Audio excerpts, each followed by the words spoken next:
कि बीमारी का करो निदान, बीमारी का करो निदान, सदा स्वास्थ्य पर दो तुम ध्यान, बीमारी का करो निदान, सदा स्वास्थ्य पर दो तुम ध्यान। सूर्योदय से पहले उठना, अपने मन में ये रखें हमेशा कि सूर्योदय से पहले उठना, खुली हवा में सदा टहलना, प्रातः काल करो स्नान, प्रातः काल करो स्नान, बीमारी का करो निदान।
पर आपका स्वागत है। इस वक्त हम उत्तर प्रदेश के बस्ती जिले में हैं और आज हम एक ऐसी शख्सियत से बात करने वाले हैं जिनका सामाजिक, शैक्षणिक और अन्य क्षेत्रों में भी और साहित्यिक खासकर इन क्षेत्रों में बड़ा ही योगदान रहा है और बड़े ही नाविन्यपूर्ण तरीके से डॉक्टर साहब जो है काम कर रहे हैं। मैं सबसे पहले डॉक्टर वी.के. वर्मा साहब का बहुत बहुत स्वागत करना चाहूँगा हमारे चैनल पर।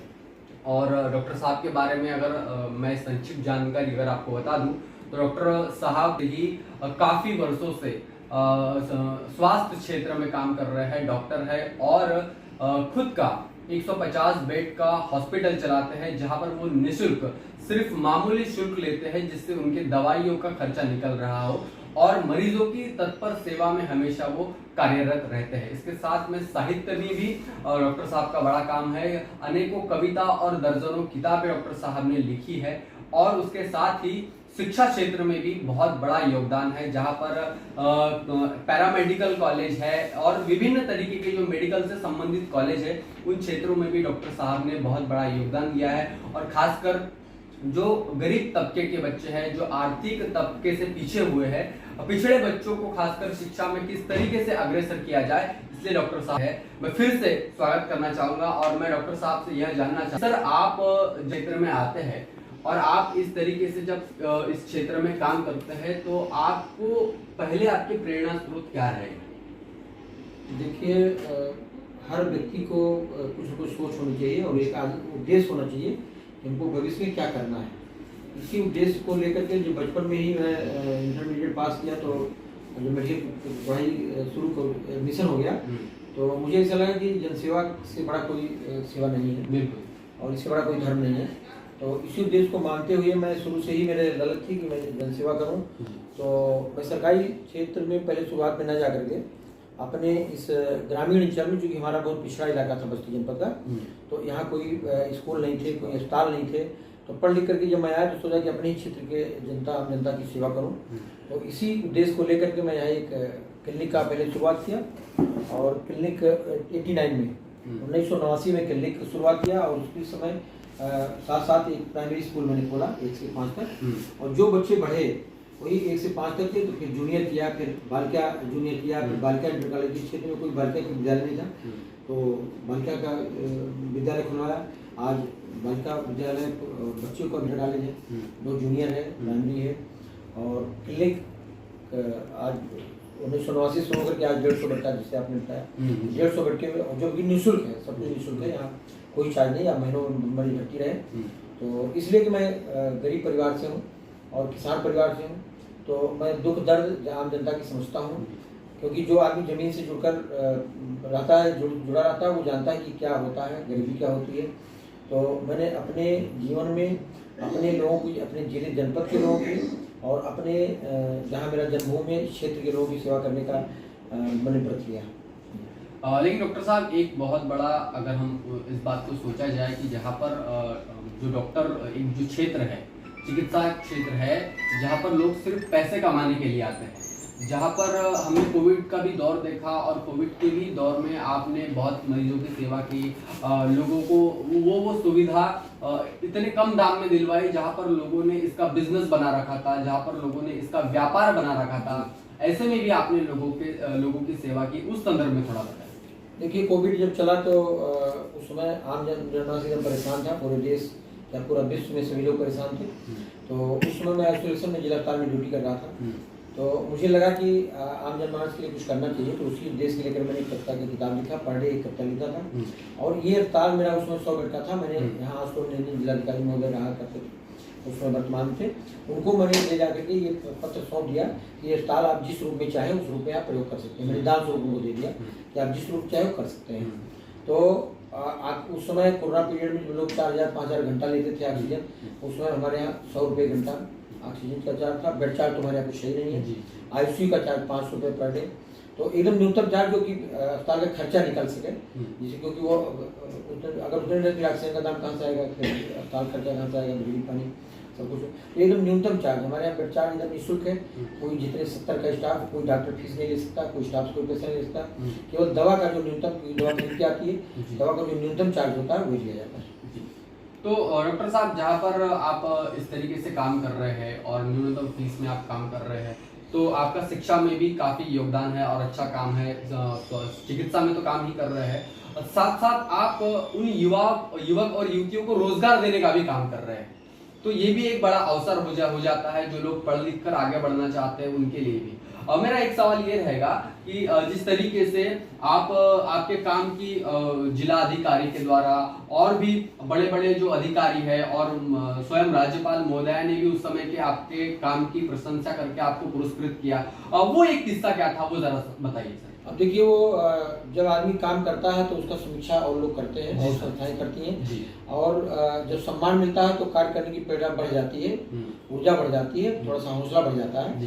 तो जब मैं इस उद्देश्य नहीं करता हूँ मुझे सम्मान मिले, लेकिन जो भी आदमी व्यक्ति कार्य करता है तो उसको सम्मान मिलता है। तो मैं निःशुल्क निस्वार्थ भाव से सेवा करता रहा, आज भी कर रहा हूँ, और मेरी जब तक सांस चलेगी तब तक करता रहूँगा। तो उस समय मैं जब से ये कार्यक्रम चला गवर्नमेंट का कि 6 रोगियों को गोद लिया जाए, तो तब से मैं प्रतिवर्ष लगभग 1 दर्जन से ज़्यादा व्यक्तियों को, जो 6 रोगी होते हैं, वो गोद लेता हूँ। पोषण या जो भी सेवाएं उपलब्ध हो पाती मैं कराता हूँ। उसी के परिप्रेक्ष्य में मुख्य चिकित्साधिकारी महोदय ने मेरे नाम का अनुमोदन किया था। तो बस्ती में यहाँ मेडिकल कॉलेज है, कॉलेज में उसमें आई थी राज्यपाल महोदया, और उन्होंने अपने हाथ से मुझे सम्मान किया था। और वैसे मुझे सम्मान तो पूरे देश विदेश में, और मुझे पता ही नहीं कितने सम्मान मिल चुके हैं। लगभग हमको लगता है कि 400-500 सम्मान से ज़्यादा ही मिल चुके होंगे। देश अपने देश में तो कोई प्रदेश नहीं बचा होगा जहाँ से मैं मिला हूँ। और विदेशों में Thailand, Dubai, England, America, Sri Lanka, Nepal, मतलब अभी तक कितना बताएंगे जी? हाँ, बहुत से देशों में मुझे कजाकिस्तान। तो ये तो वैश्विक स्तर पर भी आपके कामों की चर्चा है और आप प्रशंसा है वो हुई है। और डॉक्टर साहब, हमें एक पहलू ये भी पता चलता है आपके द्वारा कि आप एक साहित्यिक और लेखक कवि भी रहे हैं। जी। और ये जो है आपका सामाजिक काम आप जिस तरीके से करते हैं उसे आप कविता के माध्यम से उसको उतारने की कोशिश करते हैं, कहीं लिखने की कोशिश करते हैं। अगर एक झलक आपको वो आपके साहित्य वाले रूप की हमें हो जाए तो बहुत अच्छा होगा। देखिए, कविता मैंने बताया कि शुरू से ही मैंने सोची कि मैं इंटर कॉलेज में पढ़ रहा था जी। तो उस समय एक पत्रिका छप रही थी, उसमें हुआ कि सभी बच्चे अपने अपने कुछ लिखे, लेख लिखे, कहानी लिखे, कविता लिखे। तो उस समय मैंने एक कविता लिखा था, उसमें ठंडक का मौसम था। तो मेरे मन में इसे निकल गया कि दिन होता है भारी देखो, दिन होता है छोटा देखो भारी होती रात है, ठंडक का दिन, बरसात का दिन बीत गया और ठंडी के दिन भाई है। मतलब इस तरह से मैंने एक कविता बहुत अच्छी बनाई उसमें। जी। और वो कविता जब छपी मुझे बहुत प्रशंसा मिला, तो मेरे प्रेरणा जगा कि मैं और भी लिखूं। इसी के अनुसार लगभग 1 दर्जन पुस्तकें मैं अब तक प्रकाशित कर चुका हूँ। मेरी प्रेरणा जी, अभी मैं महात्मा बुद्ध पर खंडकाव्य मैंने लिखा है और वो अभी छप रही है, हमको लगता है जल्दी आ जाएगी। और अभी मैं वर्तमान में पर्यावरण पर लिख रहा हूँ। और कोविड-19 में उस समय आइसोलेशन में ड्यूटी कर रहा था, उसमें पर डे लिखता था। इस वक्त ये पुस्तक तैयार है, आपके हाथ में है। जी। और एक बानगी में जनरल स्वास्थ्य पे आम दर्शकों को सुना दे रहा हूँ, सबको प्रेरणा स्रोत रहेगा। क्योंकि एक चिकित्सक होने के नाते कि बीमारी का करो निदान, बीमारी का करो निदान, सदा स्वास्थ्य पर दो तुम ध्यान, बीमारी का करो निदान, सदा स्वास्थ्य पर दो तुम ध्यान, सूर्योदय से पहले उठना। अपने मन में ये रखें हमेशा कि सूर्योदय से पहले उठना, खुली हवा में सदा टहलना, प्रातः काल करो स्नान, प्रातः काल करो स्नान, बीमारी का करो निदान, करो समय से नित्य जलपान, करो समय से नित्य जलपान, करो नित्य घर आंगन साफ, पुण्य कमाओ करो न पाप, पुण्य कमाओ करो न पाप, अधिक न जागो अधिक न सो, अधिक न जागो अधिक न सो, वक्त कीमती इसे न खो, बर्मा करो रोज व्यायाम, बर्मा करो रोज व्यायाम, बीमारी का करो निदान, और करो नित्य प्राणायाम, और करो नित्य प्राणायाम, भोजन करो सदा सुपाच्य, विद्या करो हृदय में ग्राह्य, और करो बड़ों का तुम सम्मान, सदा स्वास्थ्य पर दो धूमधाम, बीमारी का करो निदान, बीमारी का करो निदान। और बाकी तो तमाम नहीं, लेकिन सर ये हम किसी व्यक्ति के पहलू को, उसके चित्र और चरित्र को जब हम समझते हैं तो 1, 2, 3 इन क्षेत्रों में वो काम करता है। लेकिन आपके बारे में जब हमको विभिन्न पहलू पता चले हैं और वो वाकई उसमें सच्चाई है, इसके काम की आज देश ही नहीं, जिला ही नहीं, प्रदेश ही नहीं तो विदेशों तक गूंज रही है। मैं आपसे यह सजेशन अगर आप सरकार को देना चाहे कि सरकार को शिक्षा और चिकित्सा क्षेत्र में कुछ बड़े बदलाव करने हो और वो आपको सुझाव सरकार को देने हो, तो आप वो क्या सुझाव देंगे सर? देखिए, भारत के जो भी लोग हैं उनको अंतिम व्यक्ति तक खुशी होनी चाहिए। मतलब सरकार का ये ध्यान होना चाहिए कि कम से कम अंतिम व्यक्ति तक जो भी उसकी समस्याएं हैं, जो जैसे स्वास्थ्य संबंधी तो है, मैं चिकित्सा नाते बता रहा हूँ कि उनको बीमारी, कोई बीमारी हो तो सरकार उस पर पहल भी कर रही है। लेकिन इसमें और थोड़ा सा बदलाव होना चाहिए और थोड़ा सा ध्यान देना चाहिए कि हर व्यक्ति सुखी रहे, उसको भोजन, जैसे पहले था कि रोटी कपड़ा और मकान, तो रोटी कपड़ा मकान साथ साथ स्वस्थ आदमी रहेगा तभी समाज भी स्वस्थ रहेगा। तो ये सरकार के में होना चाहिए। और मैं आपसे बताएं कि जैसे आपने बताया जैसे पूछिए, तो कवि या साहित्यकार जो भी होता है वो अपनी कविता के माध्यम, साहित्य के माध्यम से भी समाज सेवा का काम करता है। जो चीज़ जो समाज में तमाम तरह की भ्रांतियाँ होती है उसको दूर करने की कोशिश हम इस कविता के माध्यम से करते हैं, कहानी माध्यम से करते हैं। मैं लगभग 50 से ज़्यादा आकाशवाणी, दूरदर्शन, गोरखपुर, लखनऊ, मऊ, फैजाबाद, बस्ती तमाम द्वारा प्रसारित मेरा भी हो चुका, कहानी स्वास्थ्य में जी। और तमाम संस्थाओं और पुस्तकें जो प्रकाशित हुई ये भी तमाम मंचों पे मैं जाता हूँ, राष्ट्रीय मंचों पे, अंतर्राष्ट्रीय मुझे सम्मान मिलता है। तो इसलिए सम्मान मिलता है तो कार्यक्रम क्षमता बढ़ती है जी। तो डॉक्टर साहब, एक प्रश्न मेरे मन में ये है कि आप जिस तरीके से इस सामाजिक क्षेत्र में काम कर रहे हैं, शिक्षा और चिकित्सा क्षेत्र में काम कर रहे हैं, तो आपको प्रेरणा कहाँ से मिली? आपका कब लगा कि हाँ मुझे इस क्षेत्र में आना चाहिए, और वो कौन विभूतियाँ थे जिनको आपने कभी सोचा कि ये मेरे आदर्श हो सकते हैं? देखिए, बचपन से ही मैं जानता था, तो जब डॉक्टर भीमराव अम्बेडकर ने संविधान लिखा जी। तो रोज देखता था इनको, उनके बारे में पढ़ता था। साहित्य, देखिए साहित्य समाज का दर्पण होता है, तो मैंने तमाम पुस्तकें पढ़ी, ये सब उनकी लाइब्रेरी में पुस्तकें सब है, तो पुस्तकों से ज्ञान प्राप्त होता है। और अम्बेडकर जी ने कहा था कि शिक्षा वह शेरनी की दूध है जो पी, तो शिक्षा के द्वारा ही हो कि शिक्षा अधिक से अधिक लिया जाए। मैं सभी लोगों को कहता हूँ कि शिक्षा, अगर शिक्षा है तो सब कुछ है, शिक्षा नहीं तो सब कुछ नहीं है। तो इसी को उद्देश्य लेकर के डॉक्टर भीमराव अम्बेडकर, महात्मा बुद्ध को मैं अपना प्रेरणा स्रोत मानता हूँ। उनके साथ साथ तमाम जो महापुरुष हमारे समाज के लोग हुए हैं, हाँ, उनका भी मैं सम्मान करता हूँ, और उनसे प्रेरणा लेते हुए मैंने इस काम समाज सेवा के क्षेत्र में आया। और मेरी मैं कहना चाहूँगा जनों से कि मित्रों हर पल को जियो हर पल अंतिम मान, मित्रों हर पल को जियो हर पल अंतिम मान, अंतिम पल है कौन सा कहा जाए। रोड पे चल रहे, एक्सीडेंट हो गया, मर गए, खत्म हो गया, कुछ करके यहाँ कुछ लेके नहीं जाएंगे। तो हमारी सोच यही होनी चाहिए कि हम जितना पैसा रुपया कमा लें, साथ में कुछ नहीं जाएगा। कुछ नहीं जाएगा तो हम किस लिए परेशान हो? हम जो कुछ कमाएं, मेरा परिवार सुखी रहे, मेरा हित मित्र सुखी रहे, मेरे रिश्तेदार सुखी रहे, समाज सुखी रहे, और जो कुछ हमारे पास बचे उस समाज के लिए लगा दो। अगर इस क्षेत्र में हम काम करेंगे तो कोई भी बीमारी काम नहीं करेगा, कोई पाप नहीं होगा, और हम सुखी भी रहेंगे और समाज भी सुखी रहेगा। इस उद्देश्य को मान करके काम करने से स्वस्थ समाज का निर्माण होता है। एक मेरा आखिरी सवाल रहेगा सर, कि हमारे दर्शकों को आप स्वास्थ्य संबंधी कोई सलाह अगर देना चाहे तो वो हमारे दर्शकों के लिए बहुत बड़ी बात होगी। देखिए, मैं चिकित्सक होने के नाते आपने बहुत अच्छा प्रश्न किया है कि आज हमारा समाज जो है वो आधुनिक, तो हम प्रकृति के साथ अगर नहीं चलेंगे तो मेरी उम्र भी कम हो जाएगी और हम हमेशा बीमार रहेंगे। हम प्रकृति, आज की 40 साल 50 साल पहले जो हमारे परिवार के या बूढ़े परिवार या जो भी बुजुर्ग लोग करते थे, खाते थे, पीते थे, वो सुखी रहते, 100 साल जीते थे। आज की उम्र वैज्ञानिकों ने कम कर दिया, 60-70 साल, 67 साल कर दिया। तो क्यों कर दिया? इसके कारण यही कि आज हम फास्ट फूड या जितनी भी भोजन, हमको भोजन, जैसे मैंने कविता के माध्यम से बताया कि शुद्ध भोजन, मोटा अनाज खाना चाहिए, और शुद्ध भोजन, जैसे पुराने जमाने में था कि गुड़ का चाय पीते थे, आज चीनी चाय हो गया, सब भुजिया चावल खाते थे। भुजिया चावल खाने से शुगर में बढ़ेगा, ना बीपी बढ़ेगा, सब सामान रहेगा। तो हमें स्वस्थ भोजन, साफ सुथरा भोजन करना चाहिए, स्वच्छ पानी पीना चाहिए, और जितने हम फास्ट फूड खाएंगे वो हमारी उम्र भी कम होगी, मोटाई बढ़ेगी, बीपी होगा, शुगर होगा। तो इन सबसे बचने के लिए हमें अपने पुराने 20 साल 25 साल पहले वाले ख्यालों में जाना चाहिए कि मतलब हम स्वस्थ कैसे रहें, इस पर ध्यान देना होगा। आप एक छोटा सा उदाहरण और बता दें कि आज की महिलाओं का ऑपरेशन हो रहा है, बिना ऑपरेशन से बच्चे नहीं पैदा हो रहे हैं। पुराने जमाने में हमारे घर में, परिवार में ढेका उखरी पहुआ जाता, चकिया रहता था, और सभी औरतों का ब्याह भी हो जाता, घर में पैसा भी बचता था। और वो जब से बंद हुआ तब से सभी औरतों का ऑपरेशन होने लगा। आज 10% अभी भी किसी भट्टे वाले का ऑपरेशन नहीं होता है, किसी भट्टे जो काम करती है उनका ऑपरेशन नहीं होता है। मैं एक छोटा उदाहरण दे रहा हूँ। तो ये क्यों हो रहा है? इसीलिए कि हमने फिजिकल वर्क काम बंद कर दिया। तो ये हमको फिर पुराने ढंग पे जाना होगा, तभी हम अपने स्वस्थ को, शरीर को स्वस्थ रख सकते हैं और उम्र बढ़ा सकते हैं। जी। तो डॉक्टर साहब ने बहुत बड़ी बात कही कि हम कितने ही आधुनिक क्यों ना हो जाए, लेकिन जमीन से जुड़े रहना और शारीरिक तौर पर हमें मेहनत करना भी उतना ही जरूरी है, जो हमें अपने स्वास्थ्य और शारीरिक जीवन को बेहतर बनाने के लिए हमेशा हमें काम देता है। डॉक्टर साहब की एक बात मुझे बहुत अच्छी लगी कि सामाजिक क्षेत्र में आने के लिए वे डॉक्टर बाबा साहब अम्बेडकर तथा महापुरुष जो हमारे बहुजन समाज के आदर्श है, उनसे बड़ी ही प्रेरणा उन्होंने ली है, और इसी प्रेरणा को लेकर के आज सामाजिक क्षेत्र में, चाहे चिकित्सा हो, शिक्षा हो और साहित्य हो, इन तमाम क्षेत्रों में वो काम कर रहे हैं। अस्पताल चला के बहुत से युवाओं को रोजगार देने का काम भी उनके द्वारा किया जाता है। तो इनके कामों की जितनी प्रशंसा की जाए उतनी ही कम है।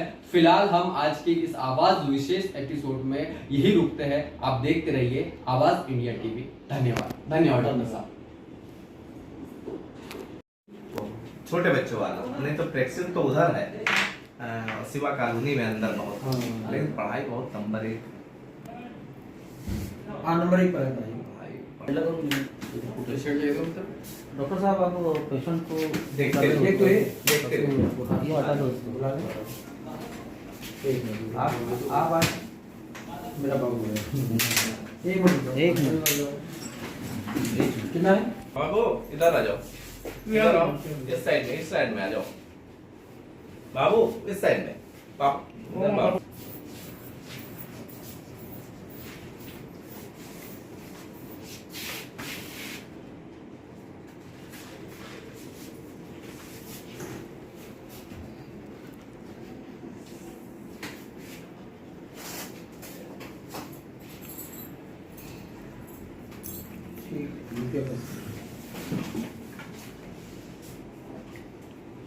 उसके पे सीधा सर पूरा कर दीजिए पर्चा, हैं? सीधा कर दीजिए। ठीक है। शांत हाँ, रहिए। बोलिए।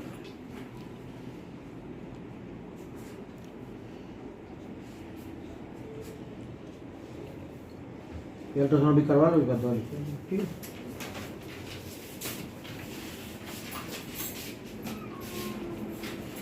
चलिए, हो जाएगा।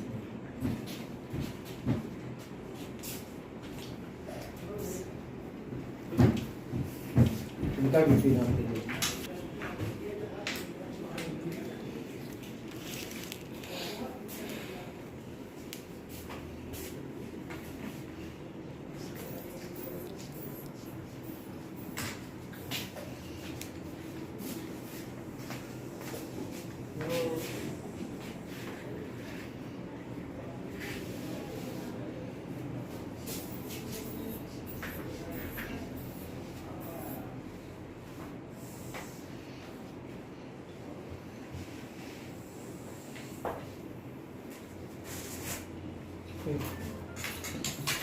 हो गया? हो गया, बढ़िया।